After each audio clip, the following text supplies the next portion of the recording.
সকলোকে মোৰ প্ৰথমটি ভ্লগলৈ স্বাগতম। মোৰ নাম ভাস্কৰ জ্যোতি বৰদলৈ। আজি বহাগ মাহৰ 4 তাৰিখ আৰু ইংৰাজী 18 এপ্ৰিল তাৰিখে আমাৰ সিধাবাৰী লালুং সমাজৰ বাৰোৱাৰী নামঘৰৰ গোসাঁই ওলোৱা মেলা উৎসৱ পালন কৰা হৈছে। পিছে মোৰ ভ্লগটো দিয়াটো দেৰি হৈছে কাৰণ মোৰ কিছু অসুবিধা হৈ আছিল, সেইকাৰণে দিব পৰা নাছিলোঁ। আজি মই আপোনালোকক দেখাবলৈ গৈ আছোঁ এই প্ৰথাটো আমাৰ গাঁৱত কেনেদৰে চলি আহিছে আৰু কেনেকৈ পালন কৰা হয়।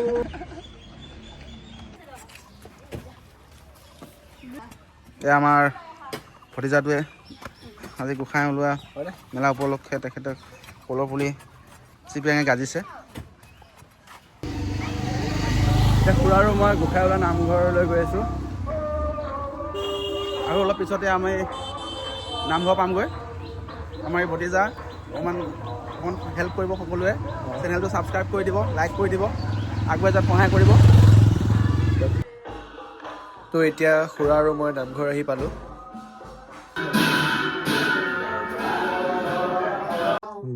আজি বহাগৰ 4 তাৰিখ আৰু এপ্ৰিল মাহৰ 18 তাৰিখ। এই প্ৰত্যেক বছৰৰ বহাগৰ 4 তাৰিখ অৰ্থাৎ 18 এপ্ৰিলৰ দিনাখন আমাৰ এই বাৰোৱাৰী নামঘৰটোৰ পৰাই গাঁৱৰ বাহিৰলৈ অৰ্থাৎ আমাৰ যিখন ফিল্ড আছে সেই ফিল্ডলৈ আমাৰ গোসাঁই ইয়াৰ পৰা লৈ যোৱা ভ্ৰমণ কৰা। এই পৰম্পৰা আজি নহয়, আমি কমনোৱা যুগৰ পৰাই চলি আহিছোঁ দেই। গতিকে এতিয়াও আমি সেই আমাৰ আটা পিতাসকলে চলাই অহা পৰম্পৰাটো আমি মানি চলি আহিছোঁ বা পালন কৰি আহিছোঁ আৰু ভৱিষ্যতলৈকেও আমাৰ পিছৰ প্ৰজন্মসকলে এই পৰম্পৰাটোকে আমাকে উদাহৰণ হিচাপে লৈ তেওঁলোকেও চলাই যাব বুলি আমি আশা কৰিছোঁ। এই যিটো মেলাৰ পৰম্পৰা, এইটো হৈছে কি যে গোটেই গাঁওখন বছৰটোৰ আৰম্ভণি মাহৰ পৰাই বা আৰম্ভণি মাহতে আমি গোটেই গাঁৱৰ ৰাইজে ঈশ্বৰৰ ওচৰত আমি প্ৰাৰ্থনা জনাওঁ যাতে গোটেই গাঁৱৰ সমূহ ৰাইজৰ মানে দুখ দুৰ্গতি অপায় মংগল নাশ কৰি সকলোকে কুশলে মংগলে যাতে তেওঁ আমাক ৰক্ষা কৰে, এই উদ্দেশ্যকে আশা কৰি আমি তেওঁৰ ওচৰত মানে প্ৰাৰ্থনা কৰোঁ। তাৰোপৰি এই পৰম্পৰাটো ইয়াৰ দ্বাৰা এটা মহামিলনৰ এটা পৰিচয় যে ইয়াত আমাৰ গোটেই গাঁৱৰ সমূহ ৰাইজসকল তথা ওচৰ পাজৰ গাঁওসকলৰ পৰাও তেওঁলোকেও আমাৰ ইয়ালৈ আহে আৰু আমালোকৰ যি বিশেষকৈ ছোৱালী যিমান আমি বাহিৰলৈ বিয়া দিছোঁ বাহিৰত, তেওঁলোকেও আহে ল'ৰা ছোৱালীক লগত লৈ এটা মিলা প্ৰীতিৰ মানে সদ্ভাৱ এটা প্ৰকাশ কৰে। এনেধৰণে উদ্দেশ্য ৰাখি আমি ইয়াত মেলা উদযাপনটো কৰিছোঁ বুলি আমি অতীতৰ পৰাই ভাবি আহিছোঁ আৰু সেই উদ্দেশ্যটো আমি এতিয়াও কৰি আছোঁ। নমস্কাৰ। সমূহ অসমবাসী ৰাইজলৈ আমি এটা অনুৰোধ আগবঢ়াব ওলাইছোঁ আৰু আজি বিশেষকৈ আমাৰ সিধাবাৰী গাঁৱৰ এই বহাগৰ 4 তাৰিখটো পৰম্পৰা হিচাপে গোসাঁই বিহু হিচাপে আমি আগবঢ়াই আহোঁ আৰু আমি পালন কৰোঁ।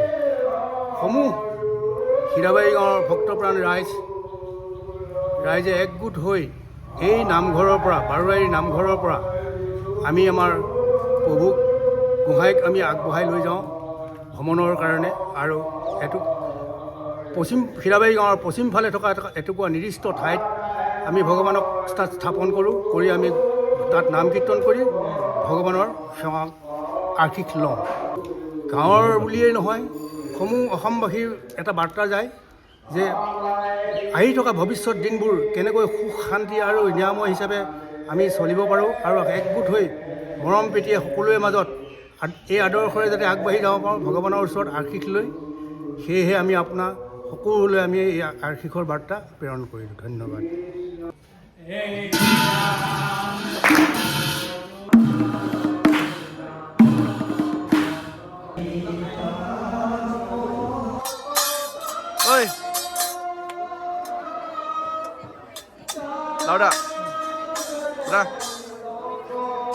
এতিয়া গোসাঁইক নামঘৰৰ পৰা ভ্ৰমণ কৰাবলৈ লৈ যোৱা হ'ব।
এতিয়া গোসাঁইক অস্থায়ীভাৱে স্থান দিবৰ কাৰণে আদৰা হৈছে।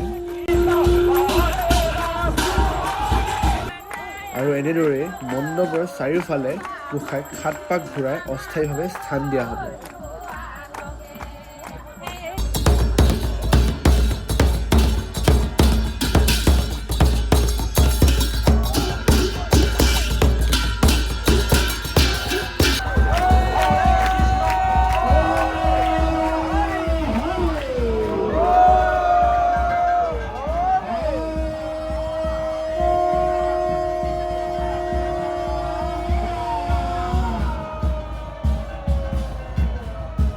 সিধাবাৰী গাঁৱৰ বিষ্ণুজ্যোতি সংঘৰ ছেক্ৰেটাৰী হয়, আমাৰ হেড হয়। আৰু এখেত আপুনি ভাইচ ছেক্ৰেটাৰী নহয় নে বিষ্ণুজ্যোতি সংঘৰ? আৰু মই ভাইচ প্ৰেচিডেণ্ট হয়। আমাৰ প্ৰেচিডেণ্ট বৰ্তমান নাই, ঘৰত আছে বাৰু। সি বজাৰ কৰিব গৈছে একচুৱেলি।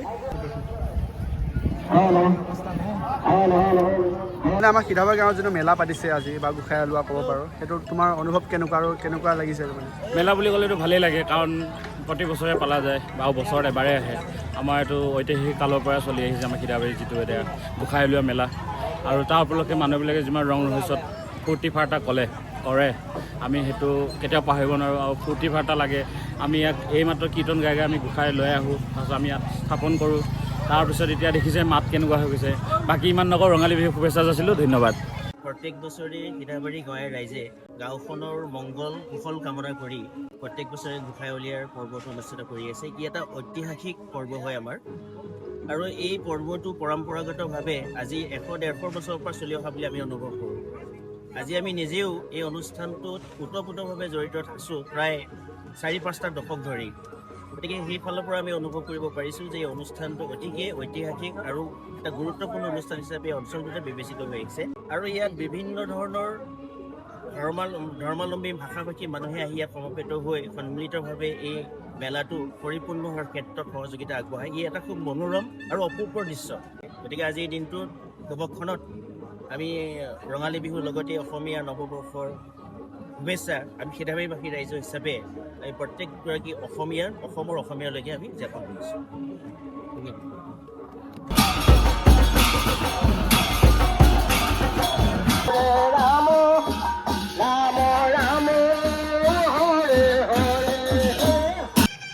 আৰু দিনটোৰ শেষত আমাৰ গাঁৱত কিছু অনুষ্ঠান পতা হয়।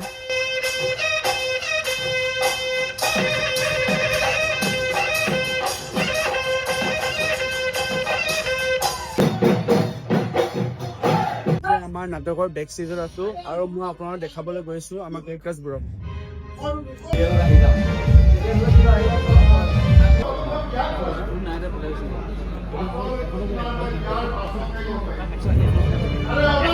এতিয়া আমাৰ নাটক কৰিছে সিধাবাৰী গাঁৱত, তেখেতক সুধিব আছোঁ কেনেকুৱা লাগিছে, অনুভৱটো কেনেকুৱা? মই ভিলেইন ৰোলটো লৈছোঁ, ভালেই লাগিছে। আৰু আগতেও কৰিছোঁ, এবাৰ আকৌ কৰোঁ। আমাৰ ৰাইজে ভাল পালে ভাল লাগিব আৰু হ'ব। ধন্যবাদ। আৰু আজিৰ এই ভ্লগটো ইয়াতে সামৰিছোঁ। আৰু যদি আপোনালোকে ভিডিঅ'টো চাই ভাল পালে চেনেলটো ছাবস্ক্ৰাইব, লাইক, শ্বেয়াৰ আৰু কমেণ্ট কৰি দিব। সকলোকে লগ পাম নেক্সট ভিডিঅ'ত।